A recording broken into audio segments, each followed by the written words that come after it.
নাম কি? মেন্ডেলিভ। তাহলে 1869 সাল, কত সাল? এই 1869 সালে রাশিয়ান বিজ্ঞানী মেন্ডেলিভ। রাশিয়ান বিজ্ঞানী কে? মেন্ডেলিভ। এই আগের যে বিজ্ঞানীগুলো কাজ করে গিয়েছিল তার থেকে তিনি একটা জিনিস বেশি করেছেন, এই জন্য সফল হয়েছেন।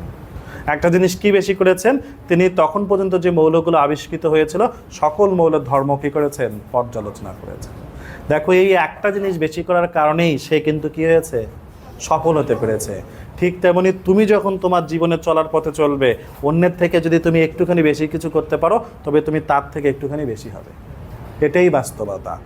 কালকে না কোনদিন বলছিলাম না যে যখন কোনো পরীক্ষা দেওয়া হয়, এই পরীক্ষায় প্রতিযোগীর ক্ষেত্রে দেখা যায় কারো 4 লাখ হতে পারে, 4.5 লাখ হতে পারে, অথবা এর থেকে বেশি সংখ্যা দেখা যায় যে এতজন প্রতিযোগী অংশগ্রহণ করছে। কিন্তু সত্যিকার অর্থে তারা কি সবাই প্রতিযোগী? তারা কিন্তু নয়। এই 4.5 লাখের মধ্যে হয়তো 10,000 জন কি করবে? প্রতিযোগিতা করবে। আর বাকিগুলো ওই প্রতিযোগিতার সৌন্দর্য, বাকিগুলোই প্রতিযোগিতার সৌন্দর্য।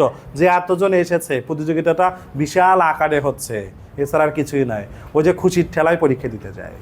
কেউ কেউ আবার বলে হয়তো একটু ঘুরে আসি, দেখে এসে উনি দিতে যায় না, এরকম পরীক্ষা দেয়। তাদের সাথে তো তোমার যদি কম্পেয়ার করো, তোমার তো দরকার ওই প্রতিযোগিতায় প্রতিযোগী হওয়া, সৌন্দর্য হওয়ার দরকার নাই, দর্শক হওয়ার দরকার নাই। তাহলে তোমাকে কিন্তু তার মতো করেই চলতে হবে। আর তুমি যদি ওই যে যারা এরকম দর্শকের মতো খুশির ঠেলায় পরীক্ষা দিতে যায় তাদের মতো হও, তাহলে তোমার পজিশনও কিন্তু তাদের মতোই হবে। এটা দেখেও কিন্তু জীবন থেকে শিক্ষা নেওয়া যায় যে আসলে অন্যের থেকে একটু যদি তুমি ভালো বেশি কিছু করো তাহলে তুমি একটু ভালো হবে।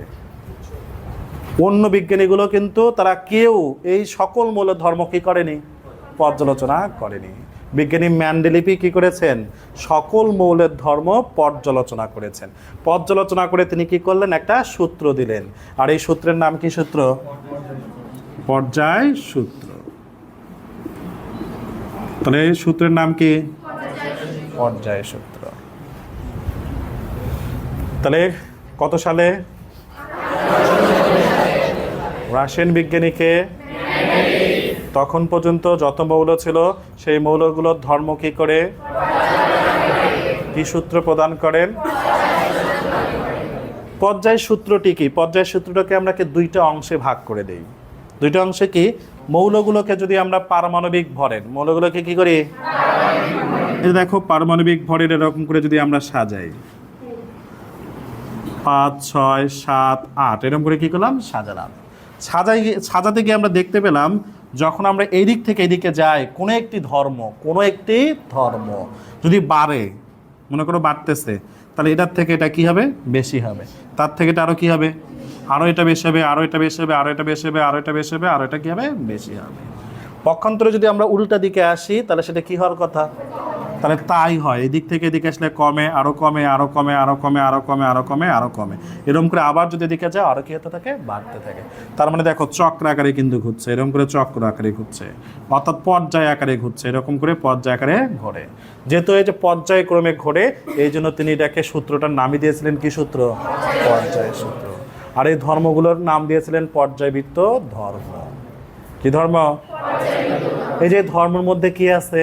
গলনাঙ্ক আছে, স্ফুটনাঙ্ক আছে, ধাতব ধর্ম আছে, অধাতব ধর্ম আছে, আকার আছে যাকে আমরা পারমাণবিক ব্যাসার্ধ বলে থাকি, আয়নীকরণ শক্তি আছে, তড়িৎ ঋণাত্মকতা আছে, ইলেকট্রন আসক্তি আছে। হ্যাঁ, পর্যাবৃত্ত গতি পর্যায় আকারে ঘুরতে থাকে, তাদের জন্য আমরা বলে থাকি। যাই হোক, ঠিক আছে কি কথা? তাহলে যেহেতু এরকম পর্যায় আকারে ঘোরে, এই জন্য সূত্রের নাম কি হয়েছে? হ্যাঁ, তাহলে সূত্রের নাম হচ্ছে পর্যায় সূত্র।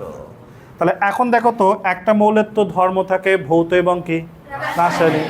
এই জন্য আমরা বলছি মৌল সমূহের, কি সমূহের? মৌল সমূহের কি কি ধর্ম? তাহলে ভৌত ও রাসায়নিক ধর্মাবলী। ভৌত কি ধর্মাবলী? রাসায়নিক ধর্মাবলী। এই যে ধর্ম, তার সাথে যে বহুবচন বোঝানোর জন্য আবলি যুক্ত করা হয়েছে। বহুবচন করার জন্য কিছু শব্দ যুক্ত করতে হয় না? এই জন্য হচ্ছে কি ধর্মাবলী।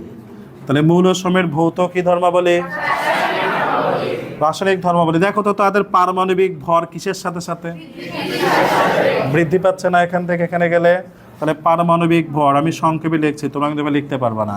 পারমাণবিক ভর বৃদ্ধির সাথে সাথে, পারমাণবিক ভর কি পর্যায়ক্রমে কি হয়? আবর্তিত হয়। তাহলে মৌল সমের কি কি? মৌল সমের ভৌত রাসায়নিক ধর্মাবলী, ঠিক আছে কি?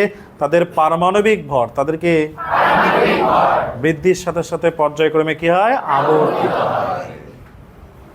এইটুকু আমি আবার বলছি। 1869 সালে রাশিয়ান বিজ্ঞানী মেন্ডেলিভ তখন পর্যন্ত আবিষ্কৃত সকল মৌলের ধর্ম পর্যালোচনা করে পর্যায় সূত্র নামে একটি সূত্র প্রদান করেন। পর্যায় সূত্রটি হলো মৌল সমের ভৌত রাসায়নিক ধর্মাবলী তাদের পারমাণবিক ভর বৃদ্ধির সাথে সাথে পর্যায়ক্রমে কি হয়? আবর্তিত হয়। ঠিক আছে কি? তাহলে পারমাণবিক ভর বৃদ্ধির সাথে সাথে কি হবে? আবর্তিত হবে। ঠিক আছে। এখন তিনি এই সূত্র অনুযায়ী মৌলগুলোকে কিভাবে সাজিয়েছিলেন আমরা সেটা দেখব। এই সূত্র অনুযায়ী, তাহলে সূত্রতে কিন্তু একটা কথা আছে, পারমাণবিক ভর বৃদ্ধির, পারমাণবিক কি? তার মানে যার ভর কম হবে সে আগে বসবে না পরে বসবে? আর যার ভর বেশি হবে সে পরে বসবে। ঠিক আছে কি? এই জন্য আর মেন্ডেলিভের সময় আবিষ্কৃত মৌলের সংখ্যা কত? 63টি। তার মানে এই সূত্র অনুযায়ী, এই কি অনুযায়ী? তখন পর্যন্ত আবিষ্কৃত, তখন পর্যন্ত কি কতটি মৌলকে? 63টি মৌলকে। দেখো এই যে আমরা 8 পর্যন্ত দিয়েছি কেন দেখো, তাহলে 63টি মৌলকে পারমাণবিক ভরের ছোট থেকে বড় অনুযায়ী যখন সাজিয়েছিলেন তখন এরকম করে তিনি খাড়া স্তম্ভ নিয়েছিলেন 8টি। এই যে 1 2 3 4 5 6 7 এবং কত 8। আর এইরকম করে আনুভূমিক সারি নিয়েছিলেন হচ্ছে 12টি। তাহলে এর মুখে কয়টা ছিল? 12টি। মনে করো এখানে 1 2 3 4 5 6 7 8 9 10 11 12টা আছে। ঠিক আছে কি?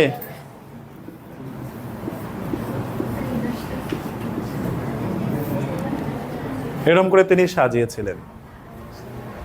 তাহলে এই সূত্র অনুযায়ী কি অনুযায়ী?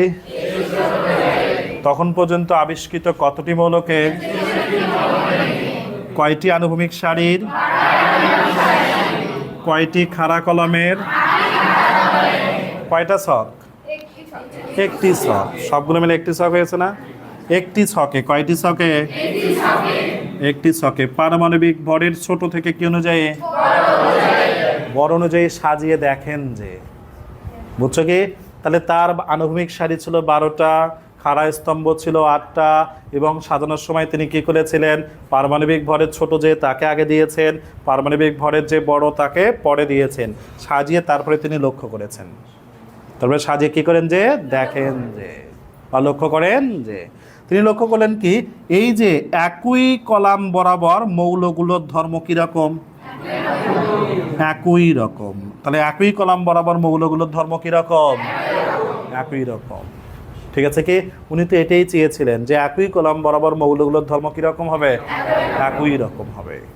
ওই যে ল্যাবোসিয়া যেটা চেয়েছিল যে একই ধর্মবিষ্ট মৌলগুলো একটি নির্দিষ্ট ভাগে থাকবে।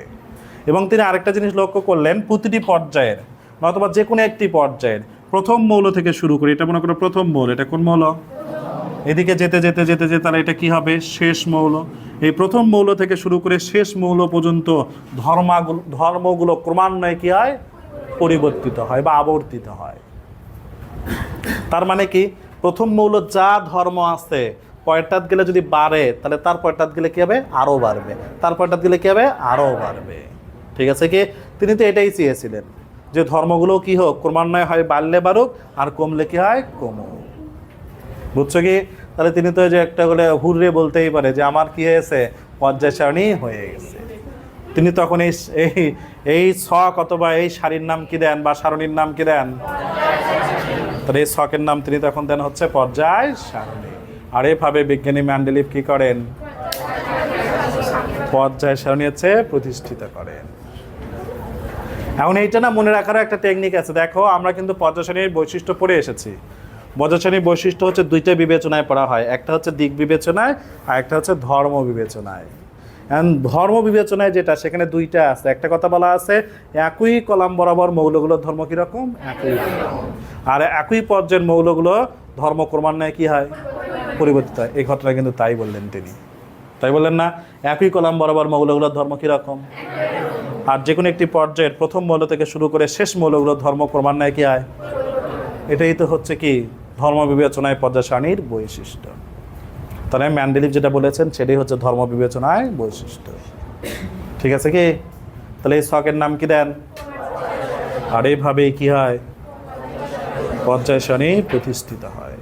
তাহলে এইটুকু আমি আবার বলছি, এই সূত্র অনুযায়ী, কি অনুযায়ী, তখন পর্যন্ত আবিষ্কৃত কতটি মৌলকে কয়টি আনুভূমিক সারির, কয়টি খাড়া কলামের, কয়টি ছকে সাজিয়ে কি পারমাণবিক ভরের ছোট থেকে কি অনুযায়ী সাজিয়ে কি করেন, যে একই কলাম বরাবর মৌলগুলোর ধর্ম কিরকম, আর যে কোনো একটি সারির প্রথম মৌল থেকে কোন মৌল পর্যন্ত ধর্মগুলো ক্রমান্বয়ে কি হয়। তিনি ছকের নাম দেন কি, সারি লম্বাটা, হ্যাঁ এইটা সারি, এটা হচ্ছে সারি, আনুভূমিক সারি, আর এটা হচ্ছে কলাম। ভুল হয়েছে, ঠিক আছে কে এ বুঝছো সবাই? তাহলে এই ছকের নাম দেন কি, আর এভাবে কি হয়, পর্যায় সারণী প্রতিষ্ঠিত হয়। আমরা যে পর্যায় সারণী দেখতে পাই, এই পর্যায় সারণী মেন্ডেলিভের নয়। তার মানে এই পর্যায় সারণীতে যেমন 7টি পর্যায় রয়েছে, 8টি গ্রুপ রয়েছে, সেইটা কিন্তু মেন্ডেলিভের পর্যায় সারণীর গ্রুপ এবং পর্যায় নয়। আমরা এখানে যেটা বললাম 12টি আনুভূমিক সারি, এই আনুভূমিক সারি হচ্ছে পর্যায়, আর এই যে খাড়া স্তম্ভ 8টি, সেটি হচ্ছে গ্রুপ। তাহলে এখানে গ্রুপ রয়েছে কতটি, 8টি, আর পর্যায় রয়েছে কতটি, 12টি। আর মৌল ছিল কয়টি, 63টি। ঠিক আছে কি? আমরা এখান থেকে কিছু প্রশ্ন আছে, এই প্রশ্ন তুমি কিভাবে দিবা, এটা ভালো করে শোনো, পরে যে এমনিতেই কোশ্চেন করে। কারণ কথা হচ্ছে, প্রশ্ন যদি তোমার কাছে শুধু আসে মেন্ডেলিভের পর্যায় সূত্রটি লেখো, তখন তুমি কি করবে, ওই যে প্রথম যে প্যারা আছে 1869 সাল থেকে পর্যায় সূত্র, ওই যে পর্যায়ক্রমে কি হয় আবর্তিত হয়, ওই প্যারাটা শুধু দেবে। বুঝছো কি সবাই? এখন যদি তোমার প্রশ্ন আসে মেন্ডেলিভ কিভাবে পর্যায় সারণী প্রতিষ্ঠিত করেন, তাহলে প্রতিষ্ঠা করার ক্ষেত্রে কিভাবে প্রতিষ্ঠিত করেছে, তার ক্ষেত্রে কিন্তু প্রথমে সে পর্যায় সূত্র দিয়েছে, তার মানে প্রথম প্যারাটা দিতে হবে। তারপরে ওই সূত্র অনুযায়ী কিন্তু সাজিয়েছেন, তারপরে ওই যে 63টি মৌল নিয়ে যে সাজালেন, ছকের নাম দিলেন পর্যায় সারণী, এই দ্বিতীয় প্যারা দিতে হবে। তার মানে এই দুটো প্যারা দিলে মেন্ডেলিভ কিভাবে পর্যায় সারণী প্রতিষ্ঠিত করেন সেটি হবে। ঠিক আছে কি? এবারের প্রশ্ন, তাহলে কে পর্যায় সারণী প্রতিষ্ঠিত করলো?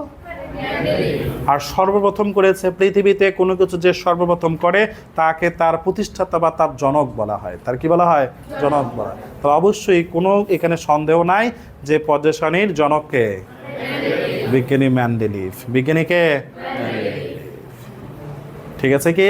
তাহলে আমরা এখান থেকে যদি প্রশ্ন আসে বিজ্ঞানী মেন্ডেলিভকে পর্যায় সারণীর কি বলা হয় কেন, তার মানে কিভাবে প্রতিষ্ঠিত করলেন, ওই দুই প্যারা দিতে হবে, দিয়ে বলতে হবে যেহেতু।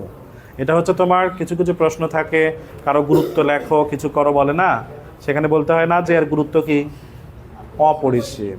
ঠিক তেমনই সেন্টেন্স, যেহেতু বিজ্ঞানী মেন্ডেলিভ, যেহেতু বিজ্ঞানী কি সর্বপ্রথম সফলভাবে, সর্বপ্রথম কিভাবে পর্যায় সারণী প্রতিষ্ঠিত করতে কি হন, তাই বিজ্ঞানী মেন্ডেলিভকে পর্যায় সারণীর কি বলা হয়। ঠিক আছে কি? তাহলে যেহেতু বিজ্ঞানী মেন্ডেলিভ শব্দটিকে সর্বপ্রথম কিভাবে পর্যায় সারণী প্রতিষ্ঠিত করতে কি হন, তাই বিজ্ঞানী মেন্ডেলিভকে কি বলা হয়, পর্যায় সারণীর জনক বলা হয়। পর্যায় সারণী কি বলা হয়?